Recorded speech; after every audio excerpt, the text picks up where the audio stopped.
due to fuel contamination. It comes in the sabotage. So whatever fuel you are adding, if it is contaminated with water or whatever is there, so as far as the quantity of the fuel is concerned, it will show perfect.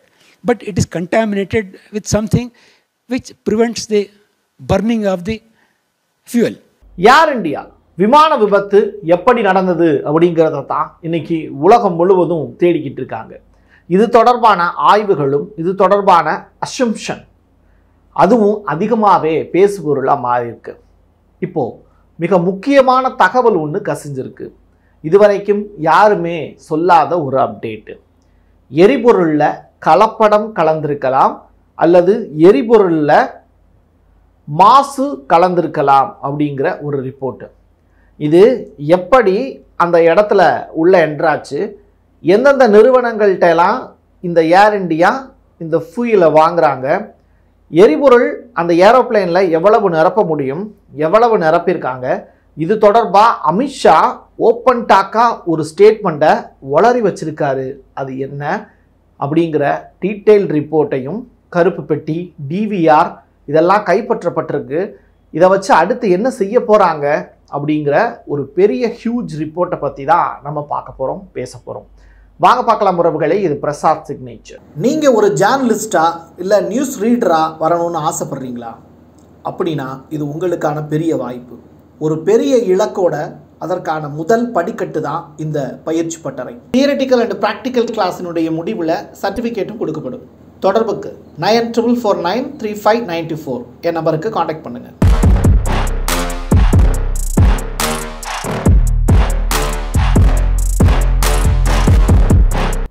விமான விபத்துக்குள்ளாச்சுல அந்த இடத்த சுற்றி இப்போது செய்தியாளர்கள் ஃபுல்லாகவே இருக்காங்க. அந்த இடம் முழுவதுமே இப்போ ஏதாவது என்னென்ன பொருட்கள் கிடைக்குது அப்படிங்கிறத தேடுதல் வேட்டையில் ஈடுபடுறாங்க. டைரக்டாக என்ஐஏவினுடைய சோதனை நடந்தது. மோடி அவர்கள் நேரடியாக போய் அந்த ஸ்பாட்டை பார்வையிட்டார். அந்த விபத்தில் உயிர் தப்பின ஒரே ஒரு பயணியையும் நேரடியாக சந்தித்து அவர்கிட்ட ரொம்ப ஆவலாக என்ன நடந்தது அப்படிங்கிறத கேட்டும் தெரிஞ்சுக்கிட்டாரு. இப்படிப்பட்ட நிலையில் அந்த விமானம் நேரடியாக போய் மோதுச்சுல்ல, அந்த பில்டிங்கில் இருந்த மருத்துவ மாணவர்கள் மொத்தமாக 75 பேர் இறந்து போயிட்டாங்க. 45 பேருக்கு இன்னும் தீவிர சிகிச்சை அப்படிங்கிறது கொடுக்கப்பட்டிருக்கு. மொத்தமாக 300 பேருக்கு மேலே இந்த நிகழ்வில் பலியாயிருக்காங்க அப்படிங்கிறது நாட்டையே உழுக்கக்கூடிய ஒரு நிகழ்வு தான். இப்படிப்பட்ட நேரத்தில் எரியிற கொள்ளியில் எண்ணெயை ஊற்றுற மாதிரி ராகுல் காந்தி அவர்கள் ஒரு கேள்வி ஒன்று கேட்டிருக்கார். இது அரசு நிறுவனம் தானே, ஏன் இதை தனியாருக்கு தாரவாத்தாங்க? ஸோ அரசுக்கிட்ட ஒரு பொருள் இருக்கும்போது அதில் ப்ளஸ் ஆர் மைனஸ் இருக்கும்போது அதில் சீரும் சிறப்புமாக எடுத்து செய்ய வேண்டிய பொறுப்பு அரசாங்கத்துக்கு இருக்குது. இப்போ தனியார் அப்படிங்கிறதுனால தானே கை நீட்டிட்டு ஆழ்ந்த இரங்கலை தெரிவிக்கிறோம் அப்படின்ட்டு போகிறாங்க. எல்லா துறையுமே தனியாருக்கு தாரை வார்த்து விட்டு அரசு இந்த இடத்துல எதை கையில் வச்சுக்க போகுது அப்படிங்கிற கேள்வியை ராகுல் காந்தி கேட்குறாரு. அது மட்டுமல்ல, 18,000 கோடி ரூபாய்க்கு நீங்கள் விற்றீங்க, அதை வச்சு நீங்கள் இந்த ஏர் இந்தியாவை சூப்பராக டெவலப் பண்ணியிருக்கலாமே அப்படிங்கிற ஒரு அறிவுரையும் இந்த அரசுக்கு மோடிக்கு சொல்லியிருக்காரு அப்படிங்கிற தகவல் வெளியாயிருக்கு. பூமி சவுகான் அப்படின்னு சொல்லிட்டு ஒரு லேடி, அவங்க என்ன பண்ணுறாங்க, ஒரு 10 நிமிடம் தாமதமாக வந்ததுனால அவங்களுடைய வாழ்க்கைங்கிறது மறுபடியும் அவங்கக்கிட்டேயே கிடச்சிருக்கு. அந்த 10 நிமிடம் கொஞ்சம் முன்னாடி போயிருந்தாங்க. நம்மலாம் விமானத்துக்கு உள்ளே என்ட்ராகிறதுக்குன்னா ஒரு 1/2 அன் ஹவருக்கு முன்னாடி போகணும் அப்படிங்கிற மாதிரியான செட்டப்பில் இருக்கும். பட் அவங்க ஏதோ ஒரு காரணத்தினால அவங்களுடைய வாழ்க்கை இன்னும் கொஞ்சம் நீண்டிருக்கு. கூடுதல் நாட்கள் வாழ்வதற்கான அவகாசம் இயற்கை கொடுத்துருக்கு அப்படின்னு தான் நினைக்கிறேன். அந்த வகையில் அவங்க டிராஃபிக்கில் சிக்கி கடைசியாக போர்டிங் பாயிண்ட் போகிறதுக்குள்ளே ஃப்ளைட் டேக் ஆஃப் ஆக போகுது அப்படின்னு சொன்னதுனால அவங்களால அந்த ஃப்ளைட்டில் போக முடியல. கடைசியாக அவங்க இந்த விபத்தை பார்த்ததற்கு பிறகு அப்பா நான் தப்பிச்சிட்டேன் அப்படின்னு. ஆனால் ஏகப்பட்ட குடும்பங்களுடைய ஃபோட்டோஸ், ஒரு 3 குழந்தைகள் ஒரு தாயும் தந்தையும் இருக்கிற மாதிரியான ஃபோட்டோஸ் அந்த குடும்பமே இன்றைக்கி இல்லை. மகளை பிரிந்திருக்கக்கூடிய தந்தை, குழந்தைகளை பிரிந்திருக்கக்கூடிய தாய் தந்தை, தாய் தந்தையை குழந்தை இருக்கக்கூடிய குழந்தைகள், இப்படி ஏகப்பட்ட பேர் அதே ஃப்ளைட்டில் உறவுகளை இழந்து வாடுறாங்க. அவங்களுடைய உடைமைகள் எல்லாமே அந்த இடத்துல சிதறி கிடக்கிறத பார்க்கும்போது உடல்கள் எல்லாமே கருகி கிடக்கு. டிஎன்ஏ சோதனைக்கு பிறகு அவங்களுடைய உறவினர்கள்ட்ட அந்த உடல்களை ஒப்படைக்கக்கூடிய வேலையை செஞ்சுருக்காங்க. தொடர்ச்சியாக அந்த இடத்துல இருக்கக்கூடிய கருப்பு பெட்டி, விமானத்தினுடைய கருப்பு பெட்டி மீட்கப்பட்டிருக்கு. அதே நேரத்தில் அங்கே ஒரு டிவிஆர் ஒன்று சிக்கியிருக்கு, video recorder, digital video recorder அது சிக்கியிருக்கு. இது தொடர்பாக வந்து எஃப்எஸ்எல் டீம் வந்து கூடிய விரைவில் வந்து நேரடியாக வந்து ஆய்வு நடத்த போகிறாங்க அப்படிங்கிற தகவல் வெளியாக இருக்குது. சரி, இந்த கருப்பு பெட்டின்னு சொல்கிறாங்களே, இதை கண்டுபிடிச்சிட்டா என்ன ஆகிடும், எல்லாமே ரிவீல் பண்ணிடுவாங்களான்னு கேட்டால், நம்ம ஊட்டி பக்கத்தில் வந்து நம்முடைய இராணுவ தளபதி இறந்து போனார், அதுவும் ஹெலிகாப்டர் ஆக்சிடெண்ட், அதோட கருப்பு பெட்டி இருந்துச்சு. அதை கண்டுபிடிச்சி உலகத்துக்கு என்னத்தை வெட்ட வெளிச்சமாக சொன்னாங்க அப்படின்னு கேட்டால் எதுவும் கிடையாது. பட் இந்த கருப்பு பெட்டியை கண்டுபிடிச்சதுனால உண்மையிலேயே ஒரு மேஜரான ஒரு ஈவெண்ட் நடந்திருக்கு, அது உண்மையிலேயே மக்கள்கிட்ட சொல்லக்கூடிய வகையில் தான் இருக்குன்னா அது நிச்சயமாக கவர்மெண்ட் சொல்லுவாங்க. அந்த வகையில் இது கருப்பு பெட்டி தான், ஆனால் இது ஆரஞ்சு கலரில் இருக்கும்.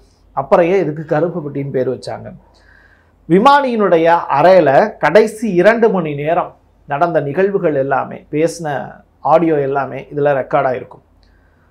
1100 டிகிரி செல்சியஸ் வரைக்கும் வெப்பநிலை வரைக்கும் இது வந்து அவ்வளோ ஹீட் இருந்தால் கூட இதில் இருக்கக்கூடிய அந்த கேட்கக்கூடிய திறன் வந்து பாதிக்கப்படாது. கடலுக்கு அடியிலேயே ஒரு 6000 அடி கீழே போனால், 6000 அடி வரைக்கும் கீழே போகிற வரைக்கும் இதை நம்ம வந்து ரெக்கவர் பண்ணி எடுத்துட முடியும். அந்த அளவுக்கு இந்த கருப்பு பெட்டி வந்து ரொம்ப ஸ்ட்ராங்கான மெட்டீரியலை வச்சு தயாரிச்சிருக்காங்க. இது வந்து மனிதனுடைய மிகப்பெரிய அளவிலான கண்டுபிடிப்பு, இந்த கருப்பு பெட்டிங்கிறதுல மாற்று கருத்து இல்லை. ஃப்ளைட் ரெக்கார்டரில் இந்த எஃபிஆர் சிபிஆர் அப்படின்னு சொல்லிட்டு இருக்குது. ஸோ இந்த 2 வசதிகளுமே இந்த கருப்பு பெட்டியில் இருக்குது. அப்படிப்பட்ட கருப்பு பெட்டி இந்த ஏர் இண்டியா ஃப்ளைட் விபத்துக்குள்ளான இடத்துல இருந்து இப்போ கண்டெடுத்திருக்காங்க. இதை வச்சு இன்னும் 10 அல்லது 15 நாட்களுக்குள்ள கவர்மெண்ட் ஒரு ரிப்போர்ட்டை சப்மிட் பண்ணுவாங்க. அப்போது இந்த ஏர் இண்டியா விமானம் எதனால் விபத்துக்குள்ளாச்சுங்கிறத முறைப்படி அவங்க அறிவிப்பதற்கான வாய்ப்பு இருக்குது. சரி, நீ ஒரு விஷயம் சொன்னியே, எரிபொருளை பற்றிய விஷயங்கள், அதில் மாசு கலந்துருக்கலான்னு, அதை பற்றி எதுவுமே சொல்லலைன்னா வர்றேன். சாலிகிராம் ஜே முரளிதர் அப்படிங்கிற நபர் ஒரு இன்டர்வியூ ஒன்று கொடுத்துருந்தார். அந்த இன்டர்வியூவை நான் உங்களுக்கு ப்ளே பண்ணி காமிக்கிறேன். அவர் யார் அப்படின்னா former deputy director of NAL. NAL அப்படின்னா என்னென்னா நேஷ்னல் ஏரோஸ்பேஸ் லெபராட்டரி, இதில் ஒர்க் பண்ணி இருக்கக்கூடிய ஒரு அதிகாரி. அவர் சில விஷயங்களை ரிவீல் பண்ணுறார். அதாவது என்னென்னா, விமானத்தில் எரிபொருள் இருக்குல்ல, அந்த எரிபொருள் ஃபியூல், அது வந்து பெட்ரோலாக இருக்கலாம்.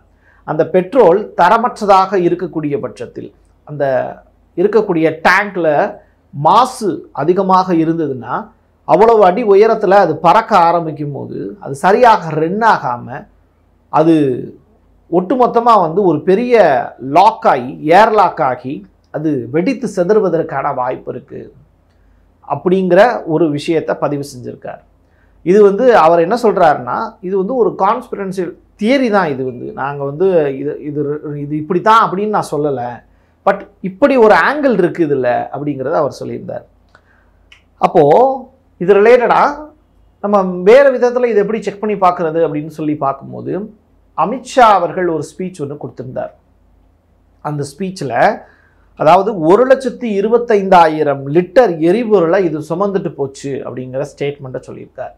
பட் இதனுடைய கொள்ளளவு அப்படின்னு சொல்லி சர்ச் பண்ணி பார்க்கும்போது 1,17,000 லிட்டர் தான் இது கொள்ளளவே இருக்கக்கூடியது, இவ்வளவு தான் இதில் சேர்க்க முடியும் அப்படின்னு சொல்கிறாங்க. பட் இதை ஏர் இண்டியா தான் சொல்லணும், இந்த ஃப்ளைட்டில் எவ்வளவு ஃபியூயல் நிரப்பியிருக்காங்க, 58,000 லிட்டர் தான் நிரப்பினதான் ஒரு பக்கம் சொல்கிறாங்க. இன்னொரு பக்கம் அமித்ஷாவே சொல்லியிருந்தது 1,25,000 லிட்டர் வந்து நிரப்பியிருக்காங்க. அப்போ கொள்ளளவே 1,17,000னா கூடுதலாக இவங்க நிரப்பிட்டு போனாங்களா, அதனால அதை தாங்க முடியாத வெயிட் வந்து அந்த இடத்துல இருந்ததா அப்படிங்கிற கொஸ்டின். ரெண்டாவது, அந்த சக்கரம், தரை இறங்குவதற்கான சக்கரம் அது வந்து உள்ளிழுக்கப்படலை அப்படிங்கிற ஒரு விஷயம், டெக்னிக்கல் எரர் அப்படிங்கிற விஷயம். பறவைகள் வந்து நேரடியாக வந்து மோதி இருக்கலாம், ஒரு 15 பறவைகள் 20 பறவைகள் நேரடியாக வந்து மோதி இருக்கலாம். அந்த வீடியோவில் வந்து பார்த்தீங்கன்னா திடுத்துப்புன்னு ஒரு கருப்பு பொருள் மட்டும் அசைஞ்சு போகக்கூடிய காட்சிகளையும் நிறையா பேர் பார்த்துருப்பீங்க. ஸோ இந்த மாதிரியான விஷயங்களும் இருக்குது. ஹைட்ராலிக் எனர்ஜி பம்ப்பு, இதனுடைய சவுண்டு வந்து பார்த்திங்கன்னா டிஃப்ரெண்ட்டாக வருது அப்படிங்கிறத சில பேர் ரிவீல் பண்ணியிருந்தாங்க. ஸோ ஹைட்ராலிக் அந்த எமர்ஜென்சி பம்பினுடைய சவுண்டு எப்படி டிஃபர் ஆகுது, அப்போது இந்த முரளிதர் அப்படிங்கிற அவர் சொல்லியிருக்கக்கூடிய விஷயம், எரிபொருள் மாசுபாட்டின் காரணமாக அந்த சவுண்டு வேரியேஷன் அப்படிங்கிறது மாறுது. ஒட்டுமொத்த ஃப்ளைட்டினுடைய இயக்கத்துக்குமே அந்த எரிபொருள் தான் தேவை, அந்த எரிபொருள்லையே மாசோ கலப்படமோ இருக்கக்கூடிய பட்சத்தில் இந்த ஆக்சிடெண்ட்டு பெரிய அளவில் நடந்திருக்கலாம் அப்படின்னு. சரி, இப்போ இந்த எரிபொருள் தான் இந்த பிரச்சனை அப்படின்னா ஏர் இந்தியா யார் யார்கிட்ட இருந்தெல்லாம் எரிபொருள் வாங்குறாங்க அப்படிங்கிறதையும் சர்ச் பண்ணி பார்த்தேன். அந்த வகையில் இந்த ட்ரீம்லைனர் போயிங் வித்தியாசமான ஒரு நிறுவனம் தான். ஏன்னா ஏகப்பட்ட கடன் சுமை வச்சுருக்காங்க. அதனால் இவங்களுக்கு வந்து ஃபியூயல் கொடுக்குறதையே வந்து சில நிறுவனங்கள் நிறுத்துச்சு. ஆனால் 3000 கோடி ரூபாய் எரிபொருள் வந்து இவங்க பாக்கி இன்னும் வச்சுருக்காங்க. யார் யாருக்கிட்டனா 3 நிறுவனங்கள்கிட்ட வாங்குறாங்க. ஒன்று இந்தியன் ஆயில் கார்பரேஷன், இன்னொன்று பிபிசிஎல், மூணாவது வந்து இந்த ஹெச்பிசிஎல். இவங்கக்கிட்டலாம் வந்து பாக்கி வச்சுருக்காங்க. இந்த 3 நிறுவனங்கள்லாம் இவங்களுக்கு எரிபொருளை கொடுக்குது. ஆனால் சில நேரங்களில் சில காரணங்களால் எரிபொருளை வந்து நிப்பாட்டவும் செஞ்சுருக்காங்க. ஸோ இதன் காரணமாக வந்து எரிபொருள் தட்டுப்பாடுங்கிறது ஏர் இந்தியாவில் இருக்குது. ஸோ நம்ம கம்மியான ரேட்டுக்கோ இல்லை கடன் பட்டிருக்கோமோ அப்படின்னா எதிர்த்தாப்பில் இருக்கக்கூடிய பார்ட்டி நமக்கு காசு கொடுக்குறான், நம்ம கடன் கொடுக்குறான், பொருள் கொடுக்குறான் அப்படின்னா அவன் நமக்கு தரமான பொருளை கொடுப்பானா? அவன் தரமில்லாத பொருள் கொடுத்தா கூட நம்ம என்ன பண்ணுவோம்? அதை வாங்கிப்போம். ஏன்னா கடனாக கொடுக்குறான், வாங்கிப்போமே, பயன்படுத்திப்போமே அப்படின்னு.